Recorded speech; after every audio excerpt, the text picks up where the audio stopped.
My dear fellow testing enthusiasts and robot framework enthusiasts, in this talk I will try to show you some really crazy things we're doing with automated testing and also try to predict the future a bit. Now, that's going to be difficult because of two reasons. Reason number one is I'm filming this a few weeks before you actually watch this. Because we're still in this horrible corona mess, I don't actually know what's going to happen by the time the conference starts. So maybe corona is past and we're all laughing at this, drinking beer and watching me on a big screen.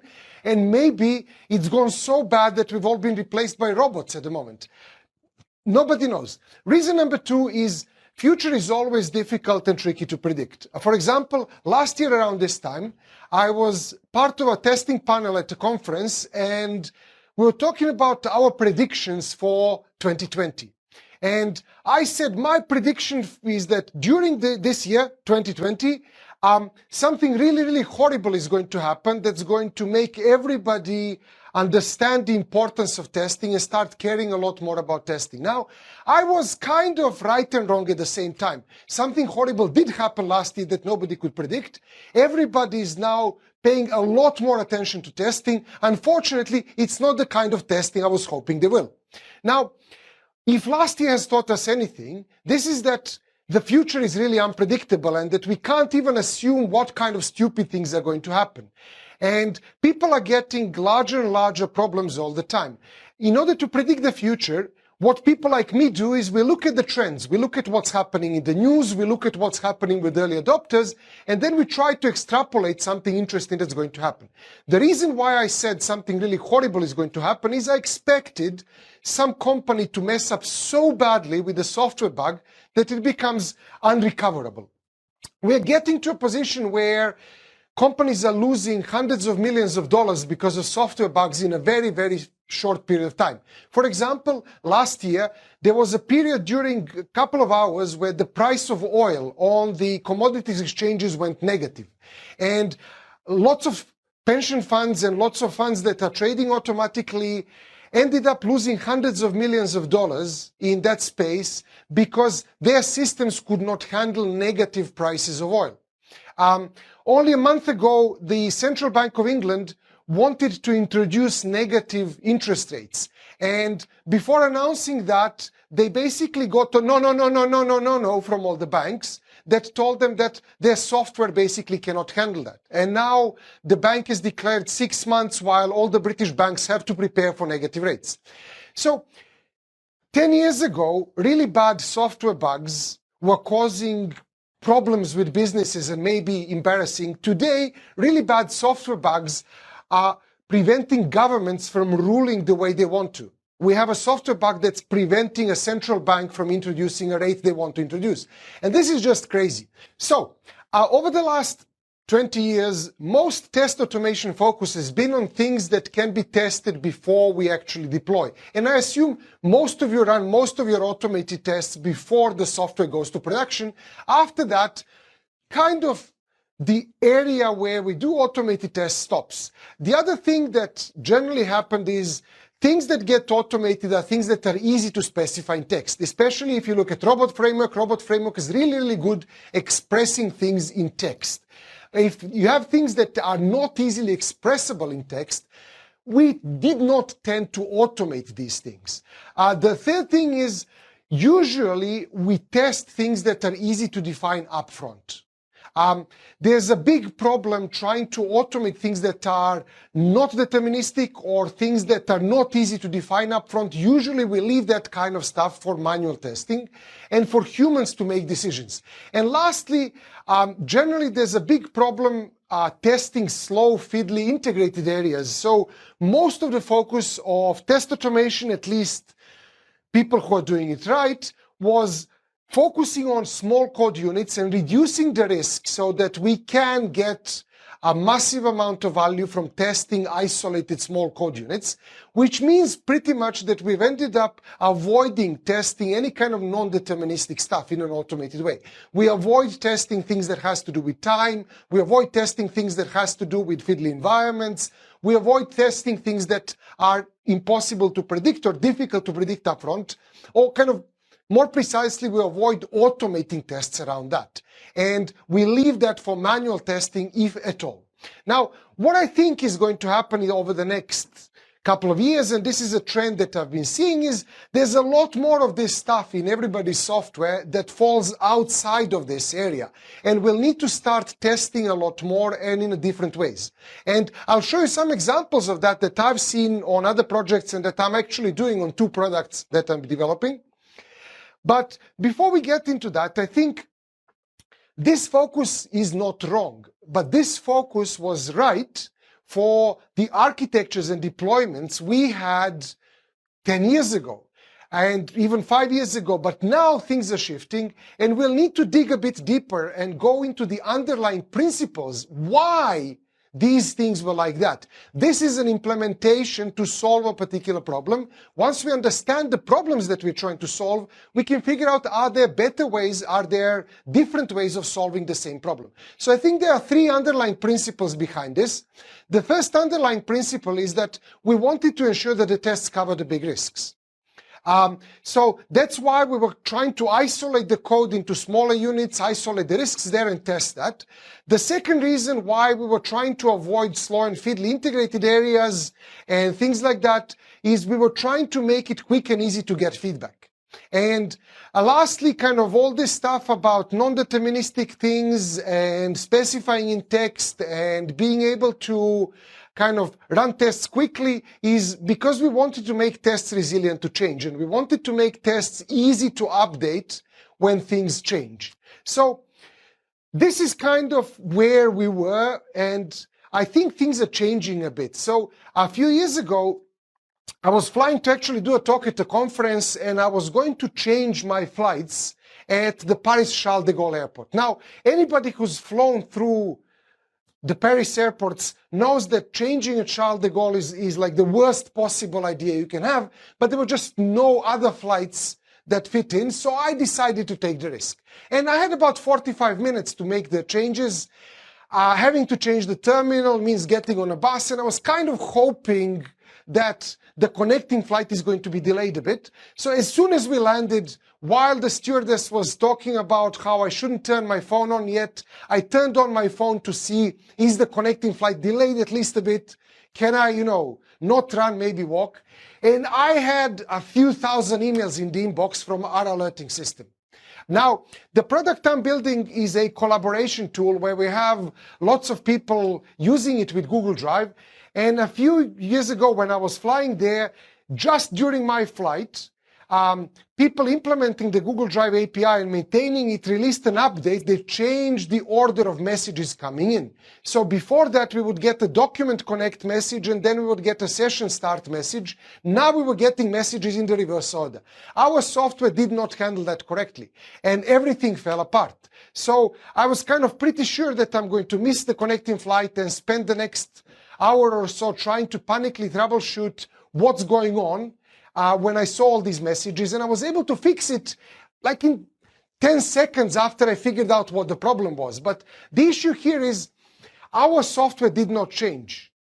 This was something that happened after deployment on something that an area of the system we did not change for years, and it shifted. So the more the software gets deployed to the cloud, the more we start depending on third-party services, the more we start depending on integrating with other things, the more we cannot test everything before deployment or verify everything before deployment. So I think thinking about how would we phrase or rephrase these principles into 5 different rules, I think rule number 1 shouldn't be kind of verify everything before deployment. Rule number 1 should really be tests where the big risks are. And if we can't run everything at the same time, if we can't run everything before deployment, that's fine.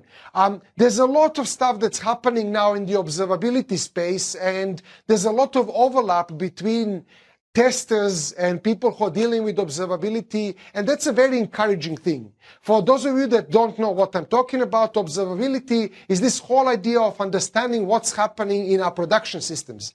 And 10 years ago, saying that somebody's testing their software in production was a bad thing that was like making fun out of somebody. But now, especially if you're deployed on the cloud, if you're deployed and using lots of third-party services, not testing your software in production is risky. Now, I'm not saying go crazy and monitor everything and avoid testing before deployment. That's really, really important. We still need to test whatever we can before deployment. But the more we move into this space where we depend on other people at runtime and other people can change things outside of our control, we need to be able to observe and see what's going on. Now, as people build that kind of stuff up, as I said, there's a lot of overlap with the space of automated testing, because once we have good monitors for what's happening in production, we can actually use that to detect unexpected bad problems. If the last year has taught us anything, that's that unexpected things happen all the time. And maybe we cannot test up front for things we don't know about, but we can monitor for them in production. And if we do that right, well, maybe we can monitor for them a few minutes or a few hours after deployment to see, did something really, really bad happen? And you can see these things being cheaper and easier and more automatable now. For example, with serverless functions and AWS Lambda in particular, doing something like that is built into the platform. What you can do when you deploy a serverless function is to say something like, my deployment preference is this. In this case, linear 10% every 10 minutes. That means start up a completely new version of my application. On the start, give it 10% of the traffic. In 10 more minutes, give it 10 more percent. And in about 100 minutes, give it the total traffic. And then we can monitor the new version and the old version and see if there is an important difference, if there's something unexpected happening. For example, if our functions are throwing exceptions, or if some kind of really weird thing is happening with the database, we can just very easily roll back. So 5 years ago, if you were Google or Microsoft or Facebook, you were able to do these things. Now a team of 2 people can do this, and this is amazing. Even better, when you deploy, you can kind of see this thing running, you can see the new version, the old version, you can inspect it in production and evaluate what's going on. So, as I said, if you have good monitors for something bad is happening in production, we can start pulling that and automating tests based on that. And with Lambda, you can actually just tell it, well, here's my alarm. I can plug in my monitoring, I can plug in my alerting things into this, and if it raises an alarm, just roll back. You still have 2 versions of my application, give the old version 100% of the traffic, kill the new version, and that's it. Nobody kind of needs to notice any difference. Now, the deployment preference I've shown you is just an example. There's a lot more opportunities there, but one of the things that is more interesting to think about is now we can test for unexpected things. We can test for the effects of unexpected outcomes. And yes, we can check for technical things like, are we getting more exceptions on the new version than we were on the old version? We can also test for things that are interesting from a business perspective. So with good monitors, we can add things like, well, can I see a difference between the sales in the new application and the old application, or a drop in conversion? Maybe the feature we introduced is somehow obstructing people from completing an important process, and all the unit tests pass, all the acceptance tests pass, all the exploratory tests passed, but we missed something that's causing people not to buy as much or not to use the system as much as before. If we can monitor those kind of usage trends, and we can do that only when we go live, then we can do that to protect ourselves from really, really bad effects happening. And we can expose the application to a small number of users, and we can test for that. And I think there's going to be a lot more overlap between the space of automated testing and a space of observability in the future, and a lot more of tools joining this conversation. Imagine being able to specify a robot framework test that says, this is my expected conversion rate. And when I introduce this new feature, I expect the conversion rate to increase by this much. And then we can run that as an automated test and roll back if the test is failing on 10% of our users or on 1% of our users. I think this is an amazing opportunity. So I think The first message I would like to kind of pass on is really embrace observability.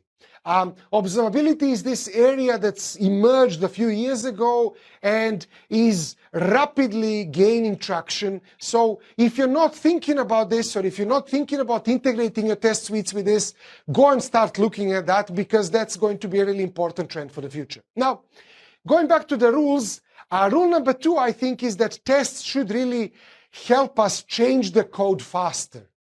A lot of the problems that happen with badly written automated tests manifest themselves by the code starting to be difficult to change.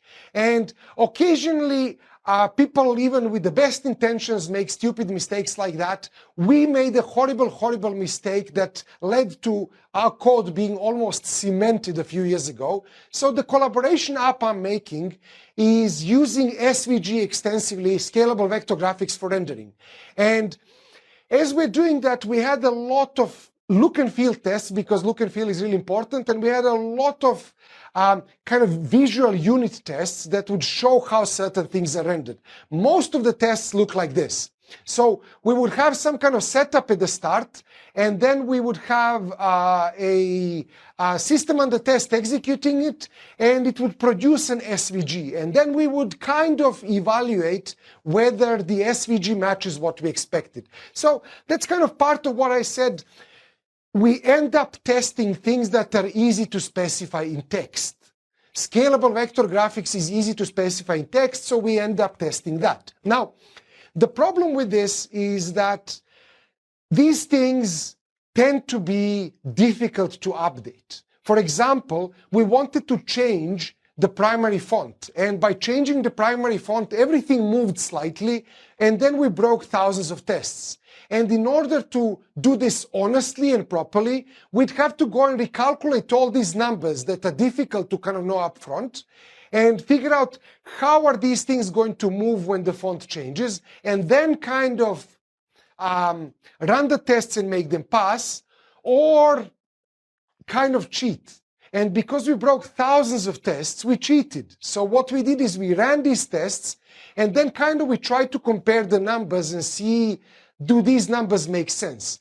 And that's almost impossible to do, because I can't tell you up front whether this 60 changing to 61 or this 10 changing to 11 makes sense. It's very difficult to know if that's a right change or not. So tests like this are cementing the code in a sense that they will pass if nothing changes, but they will not help us facilitate change. And this is horrible. So around the same time, we got a really interesting requests from one of the big universities that was using our software. They wanted to start doing concept mapping. Now, concept mapping is a slightly different thing from what we were doing, and we didn't really know enough about the business. So we started doing a lot of research to understand the business side of these things. And concept mapping is basically helping people visually connect some concepts, usually with arrows and things written on those arrows. And in this case, we have only 2 elements, and that's kind of easy, but now we need to start looking at where are the edge cases. For example, what happens if the text cannot fit on the line? Should it wrap, or should it truncate? And if it should wrap, how much should it wrap? What are the sensible things to do? We didn't really have an answer to that. The other thing that kind of opens up as an edge case is what happens when we want to connect more than 2 elements. For example, connecting 3 elements, well, we can connect it like this, or we can connect it like this. That's a business model decision, and we didn't really know enough about this. So what we did is we did a KEYNOTE research. KEYNOTE is a product research technique that basically offers these alternatives, and then people vote whether they would expect something or whether something surprises them, and then you put the results of that survey in a matrix and you get kind of what's expected. It's a wonderful technique to do if you don't know if something is right or wrong. So we did a KEYNOTE research that looked like this, and we sent it to hundreds of users. We had about, I think, 700 users filling up this survey, and as a result of that, we kind of understood what we needed to do.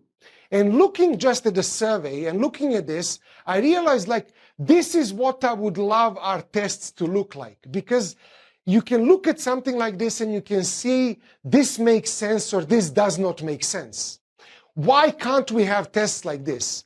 And we realize that with all these SVG tests, when they change, what we actually do is we kind of just look at some sample documents to see if they make sense. And we look at them in this way. And then if the sample documents make sense, we kind of take whatever was on the SVG and put it back into the test to make it a cement for the next time. We started to think, how about if we change the perspective? How about if we did not really automate it with SVGs just because it's easy to do in text, but if we started looking at this from the perspective of what we wanted to see, something like this. Could we automate it with images maybe? And we built actually a tool that helps us do this. We can specify an example as kind of input, saying, well, you have a label on these two things, and then we can specify the image it's supposed to generate, something like this. And a tool is using this thing on the top as a fixture. That's kind of the system under test code or connecting with the system under test. It will spin up our application. It will create a sample document. It will modify it based on the example, and it will then try to match it with this image. If it matches, brilliant. It's fine. We don't have to look at it. If it doesn't match, it will show us the difference. And it will show us the difference in a way that we can decide and say, this makes sense or this doesn't make sense. For example, if the line moves, we will see the expected, the actual, the diff, and then I can inspect the source as an HTML and look at this stuff. Now, this is totally opposite from everything the testing pyramid is telling us to do. It's integrated, it's launching a browser, it's launching the application, it's not doing a unit of code, it's not fast, it's not easy, but it's a million times better in terms of facilitating the change than what we had in SVG. And we replaced thousands of SVG tests with thousands of these things. Now, it's much, much easier to change stuff. Especially because we've plugged this in so that if there is a problem, we can look very quickly where the problem is. We can decide this makes sense, yes or no. And if it makes sense, we can just approve and say, take the actual one and use it as a baseline for the future. Because that's kind of what we were doing anyway. We just automated that process. So kind of as a side note to this, I mentioned trends, and I think a really, really important trend that's emerging in our industry is approval testing. Approval testing has been on the kind of fringes of the industry for a long time, but I think it's becoming more and more mainstream because we're going to see much more of these things where you cannot really upfront specify what you want, but you can see if it's right or wrong once it comes out. And then you can approve it, like in this case. So the tool we built mixes kind of specification by example with approval testing. And as a result, it actually gives us really good living documentation. I've shown you this document was a markdown file, and this is not kind of unintentional. It's very, very intentional because it renders nicely in GitHub. So we have really good living documentation that renders in GitHub how things are supposed to look. This is a fully automated test. You can see an example, the expectation, example, expectation, example, expectation. And we can run these things as automated tests. We can look at them and discuss with users. And this is kind of something that I would strongly recommend as an experiment, not necessarily do it the way we did it, but if you have a bunch of tests that you cannot change that easily and they're cementing your code, try to change the perspective. And particularly look at something that would allow you to very quickly look at whether something's right or wrong and understand if this makes sense or not. Don't sacrifice the perspective to gain easy automation. So this brings me to what I think is a really, really important rule that we sometimes forget, especially when we focus on automation. A lot of the time we tend to focus on automating in order to replace people. And I think that's wrong. I think the primary focus of automation should be to assist people, not necessarily to replace them. This is not always the same. And because we tend to automate to replace people, we as an industry don't tend to automate things that are not going to fully replace a human. And in the previous example I've shown you, we could not fully replace people, but we ended up in a position where a human was a lot more effective and we could bring something up to the human to make a decision. So one of the most wonderful stories about automating to assist people comes from the video games industry. There's a game that's an incredibly interesting technological feat. It's called No Man's Sky. No Man's Sky is a generative universe game where you as a player can fly through 18 quintillion worlds. And all those worlds are interesting and unique to play. On this world, the turtles are red and they walk on two legs and they have a head of a chicken. On some other world, the turtles are going to look completely differently and the world looks differently. And the developers had to implement some way of making 18 quintillion worlds easy to visit and nice to visit and enjoyable to visit. And the big problem is, first of all, it's almost impossible to specify upfront what good means in this case. Should turtles walk on two legs or not? Like, I don't know. Maybe they should. But should this kind of, I don't know, dinosaur with the head of an alien from the Aliens movie have these legs? Probably not. That doesn't make sense. The animal is not going to be able to walk. So it's very difficult to know upfront if something's good or bad. But then again, once you see it, it becomes easy to say, well, this thing is okay, this thing might not be that okay.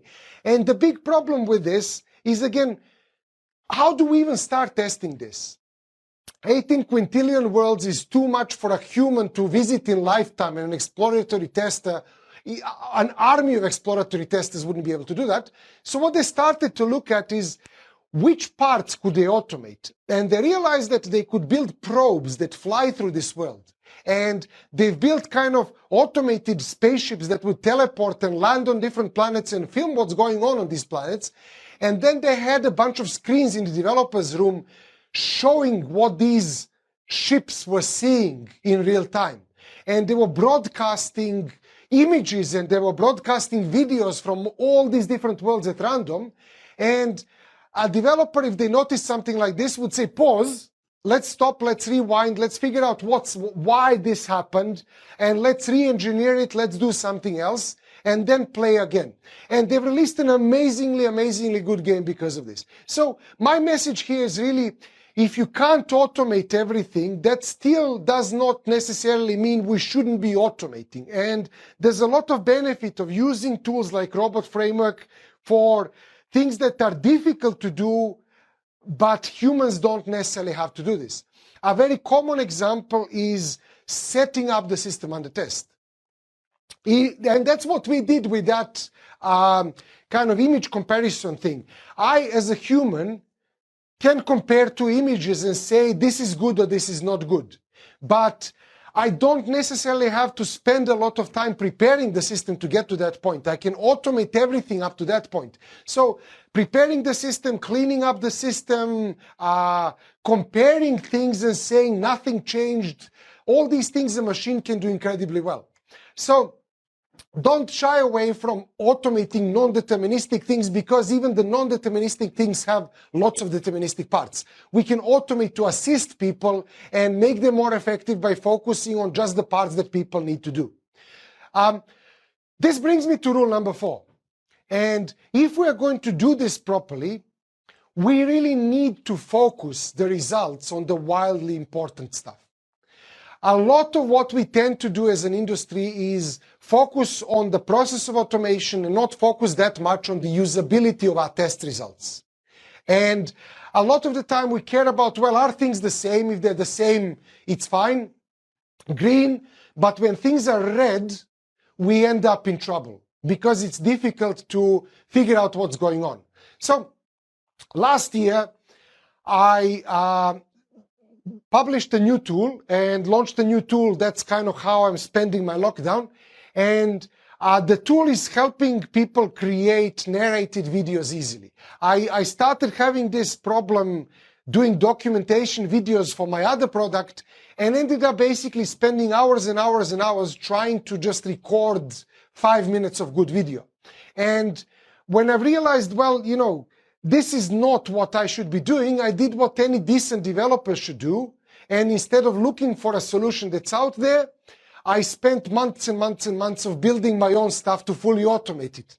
So I've built a product that basically allows people to create narrated videos easily and allows you to kind of turn a markdown script where you have assets and text using a neural network text-to-speech that can do English better than I can into a video. And a script for something like that looks like this. So you can say, well, you know, get the first 10 seconds out of this screencast I've done, and then use the text-to-speech engine to generate the audio, synchronize the audio with the video so that the video is kind of as fast as the audio, and then kind of render this image and do something else on top of it. So with something like this, I can now do my documentation videos and my promo videos.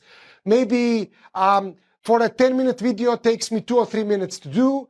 And this is incredibly helpful to me. So I decided to publish it as a tool and get other people to benefit from the same thing. Now, to publish something properly and make a product out of it, I need to test this thing. And because I'm the only person maintaining this, most of the testing needs to be automated because I have other things I want to do in my life. And the big question is, how do we even test something like this in an automated way? Because videos are kind of non-deterministic. MPEG, the compression format, is lossy. Compressing the same input twice might lead to a different output because the CPU was busy with something else during the second compression.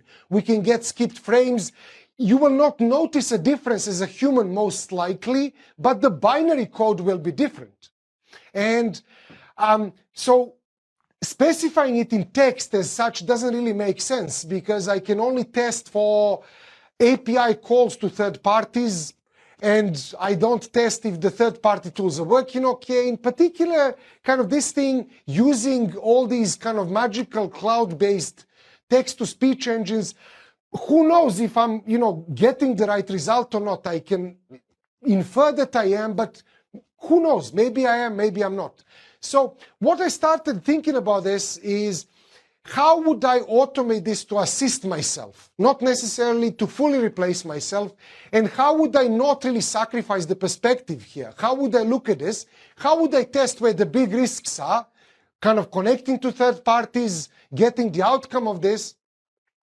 And I've realized, well, I can take the video and map it into an image. I can take the resulting video and dump it into keyframes and take the audio waveform and dump it into a thing below the video. When I've done this, I actually put some time codes on the top of each segment of the video. I can now use the same process that I did for those images. And I have fully automated testing on audio and video processes. So I can run this whole thing, I can dump the resulting video into an image, and I can compare it with the expected image. And I can use that as part of my documentation. For example, this is a spec file. It's a automated test. It's also documentation that says, when I have this type of slide and I'm merging it on top of a video, this is how I expect the result to come out. And with approval testing like this, you don't even have to specify the result for the first time. The tool we built and open source, you can download this tool later, the testing tool, I mean, it will allow you to run a spec without the expected result, then say, look, you didn't tell me what you wanted. I got this expected result. Is it okay or not? And if it's okay, you can just approve it and it becomes part of the test. Now, what's incredibly, incredibly important and what I've learned doing this stuff is automated tests tend to give us value at exactly 2 points in time.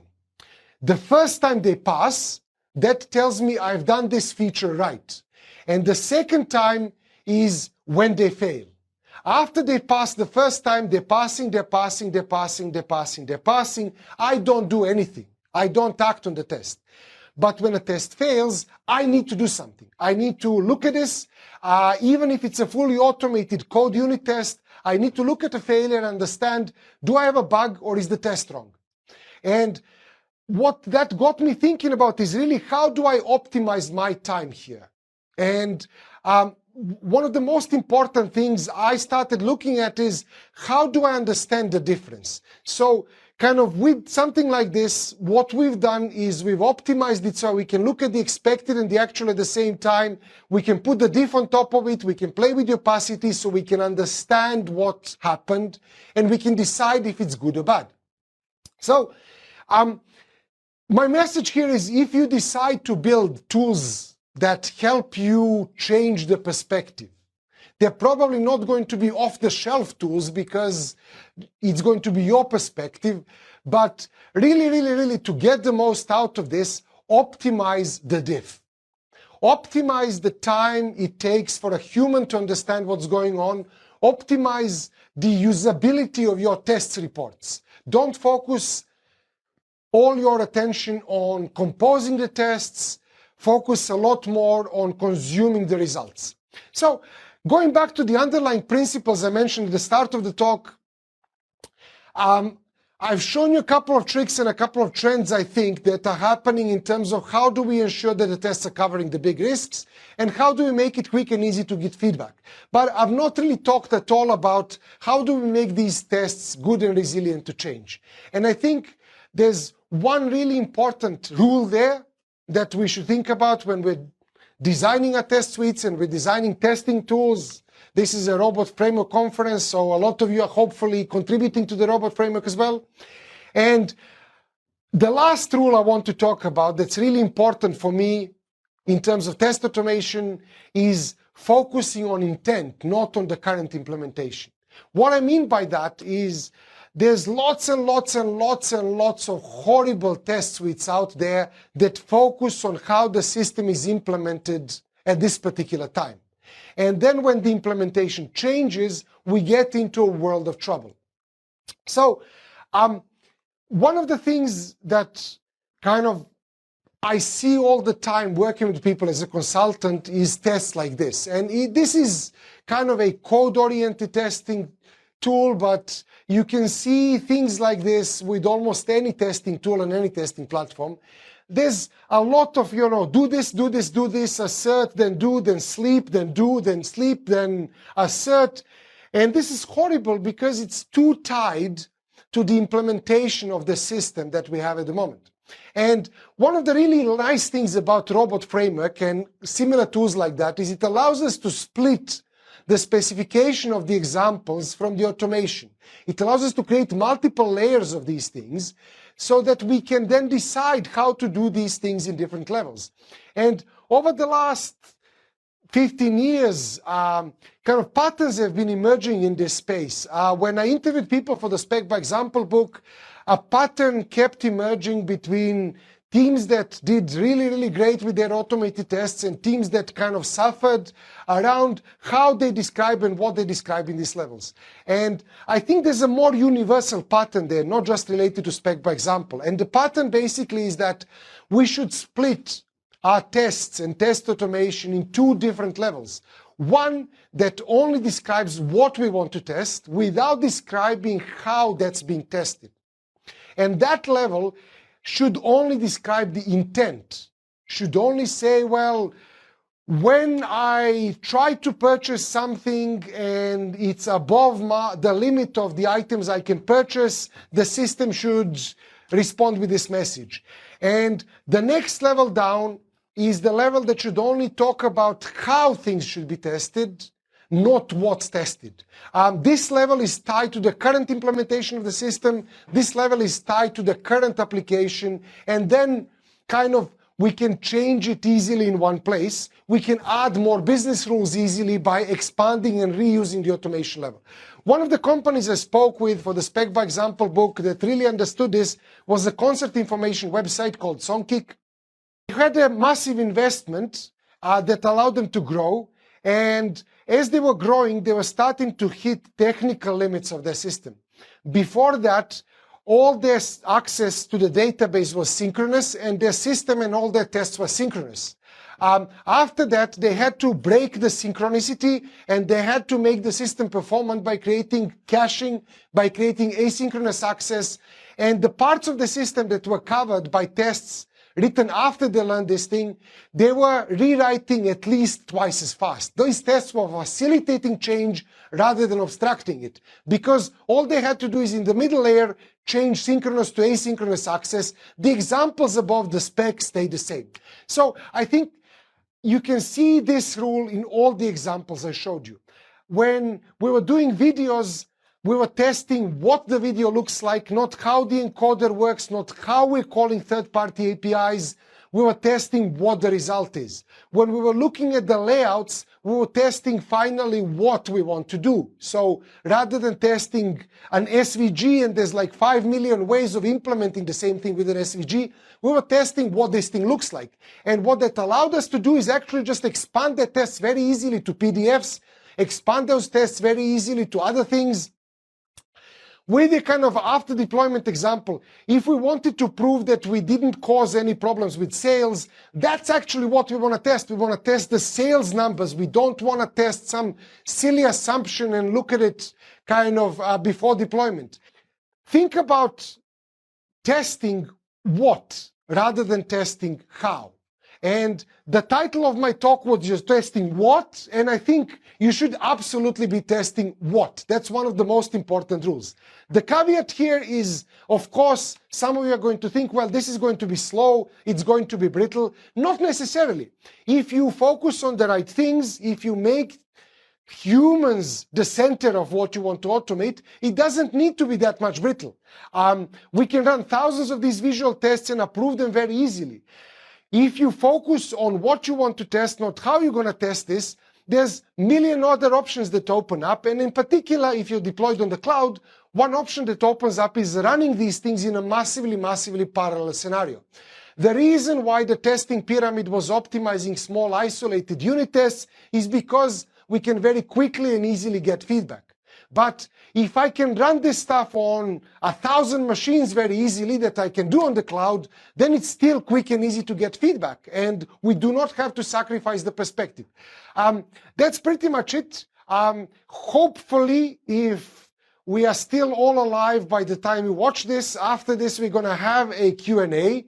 And I'll be able to answer any questions you're thinking about.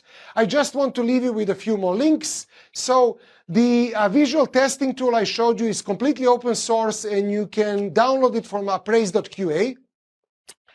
If you're interested in version-controlled videos, in making it very easy to do narrated videos from Markdown scripts and automate that whole thing, the tool I published you can use from nerakit.com. My blog is at gojko.net. I write a lot more about these things. And you can download the slides from this session already on this URL. Thank you very much.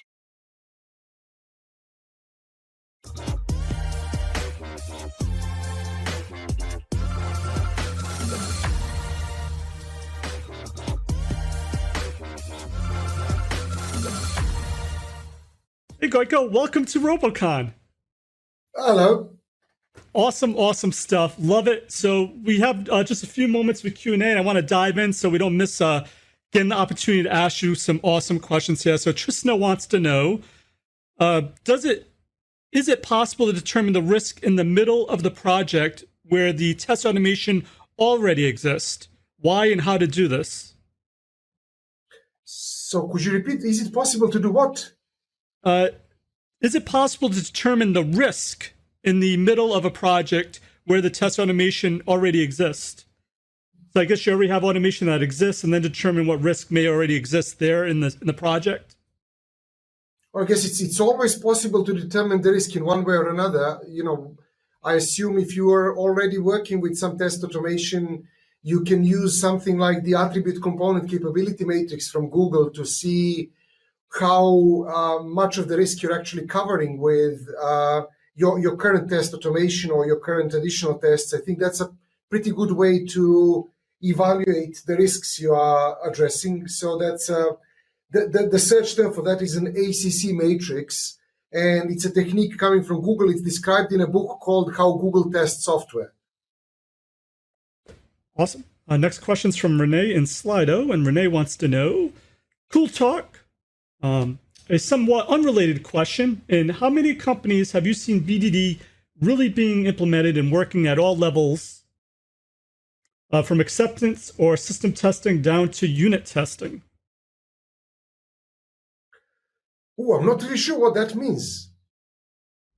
I mean, I've seen lots of companies adopt BDD as a process.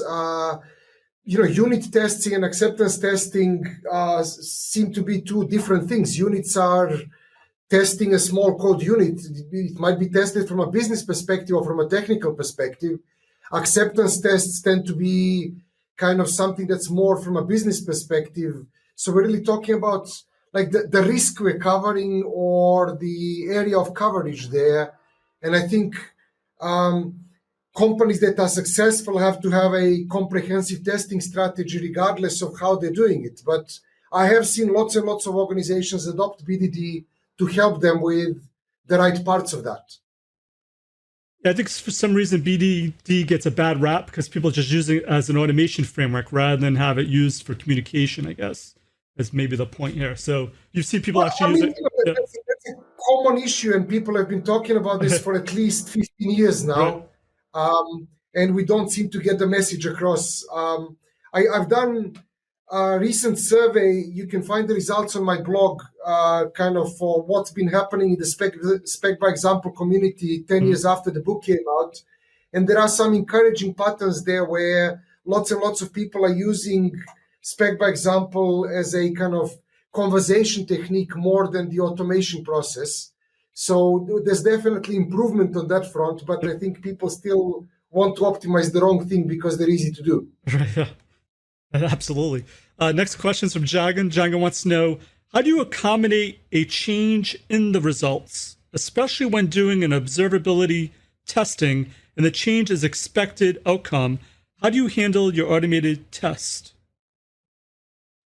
So I think there's a couple of things there. One is if you can, in an automated way, decide if a change is good or not. So if you have predictable expected results, also not if you have expected results that are deterministic. For example, in observability, you might say, well, we are currently running, say for this video tool I have a measurement of what's the ratio of the duration of the task to build a video to the duration of the video. And last week I've done some optimizations.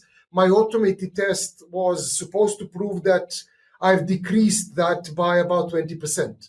So in that case, you have a deterministic outcome. You just measure it and a machine can compare it, and it can fail if it's not kind of okay.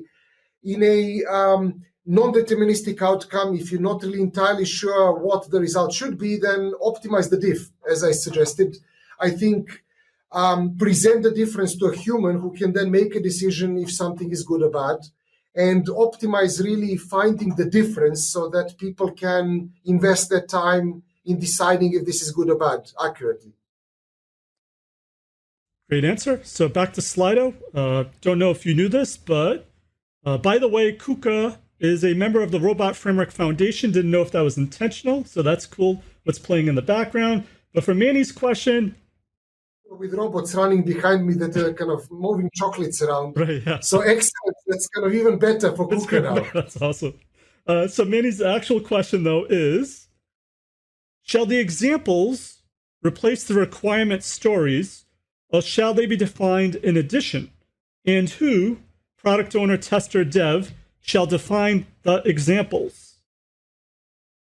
Two questions there. So the first question is whether the examples are replacing the requirements and stories and things like that. So user stories were never, ever, ever, ever intended to be requirements. There's absolutely no record of anybody serious talking about user stories being requirements. If anything, user stories are a reminder for people to sit down and talk about requirements. So in that case, examples are not really replacing stories. Examples are a way to clarify stories. And I think At the same time, examples are really a good way to drive a discussion around what different roles want. For me, the best thing about using examples to drive the discussion and potentially putting it into robot framework or something else later is being able to cross different roles. Developers, testers, analysts, business representatives, they all understand examples and they all can comment and complain about these examples in a good way. And that's kind of the real power of examples there. Now, do examples replace stories? They absolutely do not. Examples are a way to clarify stories. Do examples replace requirements? That really depends on what you mean by requirements. And if by requirements you mean something that a business representative invented that has no basis in reality and that people are going to complain about as soon as they start developing, then no.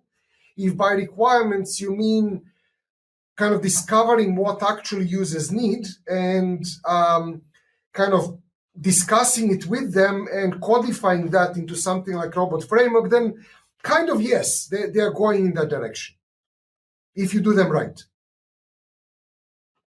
Perfect. Next question is, how many automation resources, people, would you suggest on a team? What should be the ideal ratio between automation testers and developers / manual testers? 3.14. 3.14. So yeah, I really don't know. There's different data there. It really depends on the product. I think generally a trend in the industry is that expertise in a specific automation tool, even within a company, is used across different teams. So people who are really good at using some kind of automation tool, they almost become consultants to teams and they switch working with different teams a lot. That's what I've seen as a trend. And there we're really getting into less than one person per team already, because those people are really good with a specific set of kind of tools, and then they can spread the knowledge to other people in the organization about that. I've seen a trend where developers take most of the responsibility for actual test automation, and people who are good with using a specific tool advise those developers and pair with developers and work together until they move on. I think that's quite an interesting trend because developers can then get feedback much faster, and people who are doing test automation specialists and think test automation specialists can then focus a lot more on what they're good at and spreading the knowledge instead of getting stuck in a single team. In terms of, what's the right ratio between a manual tester and a tester who does automation, that really depends on a product. I think, again, people who are really good at coming up with manual test cases, they are a rare resource that should be spread across different teams very often. I think there's a good trend of maybe one or two people in a team of 10, 15 people to support that. And that's what I've been seeing with effective organizations. I don't know what the general industry ratio is. Fair enough. Next question is from Renee. Renee wants to know, is it any kind of development the task of expressing commands in a textual form? How would you say that the textual representation is more important in test code compared to source code? Calling an algorithm can be expressed easily as a test. The reference image, of course, is binary data.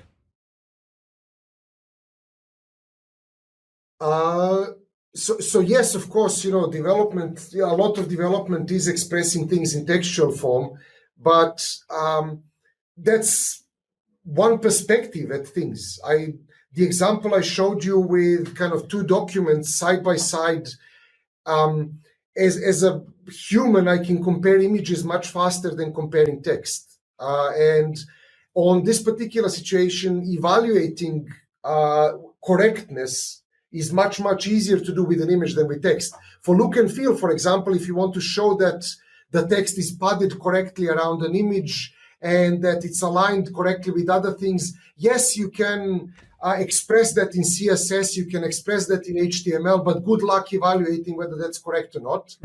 But as soon as you see a document being rendered, you can very easily say, well, this is good or this is not good. So although the development itself at the moment is mostly in text, evaluating the results doesn't have to be in text, and we can and we should assist humans in testing by giving them the right perspective. All right, next question is, how can you make your client aware that you cannot test everything before deployment?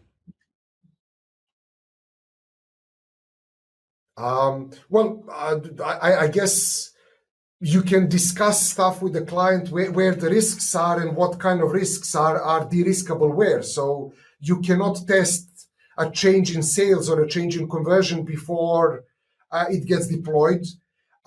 Certain things are cheaper to test in production as opposed to being tested before they go live. I've had really productive conversations with clients, especially around performance testing, because we can say, look, the cost of running a like-for-like comparison before deployment would be you paying for a total copy of your production environment to sit idle most of the time, where we can run all the performance tests on that before deployment. The cost of checking performance in production is building some monitoring tools in and potentially kind of investing in smaller releases so that we don't break production that much. And that's a financial decision. And I think, many things can be tested. When people say you cannot, what they usually mean is it's very expensive. And I think it's worth changing that conversation to say, what is the cost of doing this before deployment? What is the cost of doing this after deployment?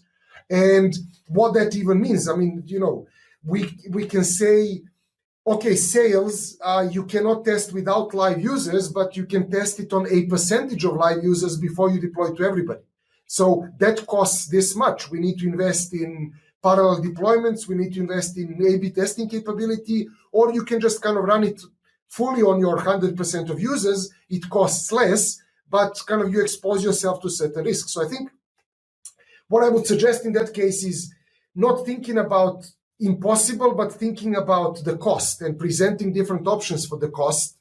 And that, comes directly from, I think, a pragmatic programmer that, although written 20 years ago, is still a wonderfully relevant book. I think, if I remember it correctly, in the book they talk about never say impossible, present different options. So present different options at different levels of cost and let the client decide. Great advice. This is kind of a two-parter. This one says, how would you explain observability at a high level? And then what are your ideas on how to automate observability? So observability on a high level is being able to understand exactly what's happening in your system on production. And this has lots of different parts. It has what's happening with your users. It has what's happening with your infrastructure. And so what's the second part? Sorry. The second part is, do you have any ideas on actually how to automate observability? Oh, there's a whole kind of a branch of analytics tools and monitoring tools and things like that. I think Google is your friend there. Right, yeah. But kind of my suggestion is, start to think about where your big risks are and what you want to start monitoring. And then you can put in the right analytics into your software. We have a question from the chairman of the board here at Robot Framework. And the question is, how do you see the role of AI machine learning in test automation? Nice to have you here. No, that's quite a controversial thing, isn't it? So there's lots of development going in that space now. I know several companies are trying to, create machine learning to write test cases or to narrow down the field that you need to test. So for this specific change, an algorithm can tell you what subset of your tests are useful to run first and things like that. I think we're going to see a lot of development in this space over the next 10, 15 years, or at least I hope we will. And I think a lot of the stuff that we now do as rote could be interestingly automated. I have seen GPT-3 videos. GPT-3 is this generative text algorithm that you give it a prompt and it starts writing on its own. There's a video from Microsoft where they give it a start of a Python function and it generates the rest of the function. It can kind of, you give it the name and the parameters and it kind of infers what the rest should be. And it's not 100% there, but then a human can just tweak a couple of elements about it. And I think that's probably where we're going to see AI and ML first, where you start writing a test case and the machine kind of assists you in that, and then you as a human can review it. And it can do that by maybe analyzing a bunch of tests you already have and saying, well, this is kind of similar sufficiently to all these other things, and maybe you want to do it in this way. I think especially as we're going more towards non-deterministic things, there possibly is some machine learning benefit to figuring out a good diff and even figuring out levels of things that you can ignore. For example, for this image comparison tool, you can already tell it something like, well, ignore up to a certain number of pixels, because if you have, less than 10 pixels difference, it's probably okay. But that's just a threshold we made experientially, because running it on different machines creates small differences in a few pixels because of anti-aliasing and screen resolutions. And I think maybe another role for kind of machine learning is going to be to figure out what are the small differences that we can ignore.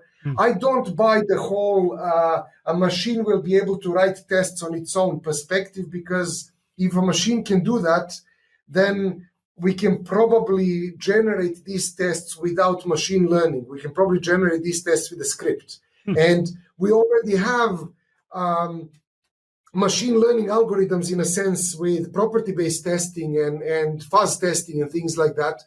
They don't need to be blockchain, venture capital, funded stuff. That's already been there for a long time. So I think the role of the machines in the future is going to be like the role of the machines in the past, taking stuff that are repetitive, taking stuff that are kind of not really useful for humans to do, and helping humans optimize the work. Yeah, I love the concept you brought up, automation assistance. So it's man and machine working together. And I definitely agree it applies to AI as well. So, those are all the time we have for questions. I'd love to keep you longer, Gojko, but I want to respect your time. Any parting words of wisdom, though, before we leave RoboCon? No, not really from me. I hope everybody's enjoying RoboCon, and maybe the parting word should be automate to assist humans rather than replace them. Yep. It looks like lots of questions were going that direction. Absolutely.